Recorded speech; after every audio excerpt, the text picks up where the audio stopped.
अस्सलाम वालेकुम guys, welcome to my channel. मैं हूं आसिम मजीद और आज की इस वीडियो में मैं रिव्यू करूंगा पॉलीमाल्ट सिरप का। ये टैबलेट फॉर्म के अंदर भी अवेलेबल है। इस पे पहले से वीडियो बना चुका हूं मैं। सिरप का इस्तेमाल बच्चों और बड़ों दोनों में किया जाता है। तो आज मैं आपको बताऊंगा कि इसके फ़वाइद क्या हैं, इसके नुकसानात क्या हैं और इसका सही तरीका इस्तेमाल क्या है और किन किन मसाइल के अंदर आप इसका इस्तेमाल कर सकते हैं। इससे पहले कि मैं वीडियो शुरू करूँ, अगर आप मेरे इस चैनल पर नए हैं तो चैनल को सब्सक्राइब कर लें और वीडियो को लाइक कर दें। वापस आते हैं अपने टॉपिक की तरफ। नेम है इसका पॉलीमाल्ट। हाईक्यू फार्मा इसको बना रही है, जो कि एक अच्छी फार्मा है। इसकी कीमत की बात की जाए तो यह आपको 323 रुपए में 120 ml का पैक पाकिस्तानी मार्केट में आम दस्तयाब मिलता है। अब बात करते हैं इसकी कंपोजिशन या फार्मूला की। तो ईच 5 ml कंटेन्स, यानी एक चाय के चम्मच में आयरन हाइड्रोक्साइड पॉलीमाल्टोज कॉम्प्लेक्स को ऐड किया गया है, जो कि इक्विवेलेंट है एलिमेंटल आयरन 50 mg के। ये बेसिकली आयरन की एक किस्म है, फुलाद की एक किस्म है और इसका इस्तेमाल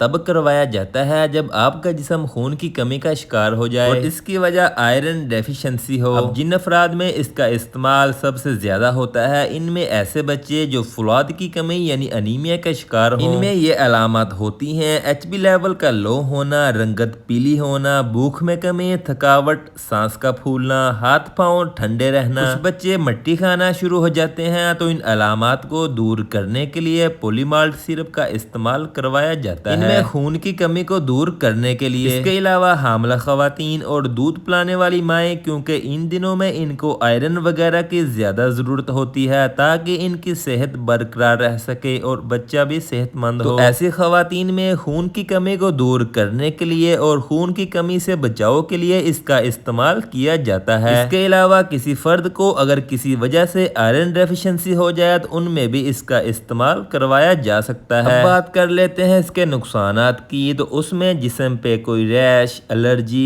कब्ज, डायरिया, उल्टी मतली की कैफियत या फिर पखाने का कलर डार्क या ब्लैक हो सकता है, वो भी तब तक जब तक आप इसका इस्तेमाल करते हैं। अब बात कर लेते हैं इसका तरीका इस्तेमाल या डोजेज के बारे में। तो ऐसे अफराद जो B12 की कमी की वजह से खून की कमी का शिकार हो तो उनमें इसका इस्तेमाल नहीं करवाना। सिर्फ आयरन की कमी की वजह से होने वाली खून की कमी में इसका इस्तेमाल करवाया जा सकता है। डोजेज का तयन आपकी एज, वेट और मर्ज की शिद्दत के हिसाब से डॉक्टर तय करते हैं। 2 माह तक भी इस्तेमाल करवाया जा सकता है। अमूमी खुराक में 1 साल से कम उम्र बच्चों में 1 से आधा चाय के चम्मच दिन में 1 दफा, 1 से 12 साल के बच्चों के लिए 1 से 2 चाय के चम्मच, 12 साल से बड़े अफराद में 2 से 6 चाय के चम्मच दिन में 1 दफा और हामला खवातीन में 4 से 6 चम्मच रोजाना खाने के बाद इसे इस्तेमाल करना होता है। अपना ख्याल रखिएगा। अल्लाह हाफिज।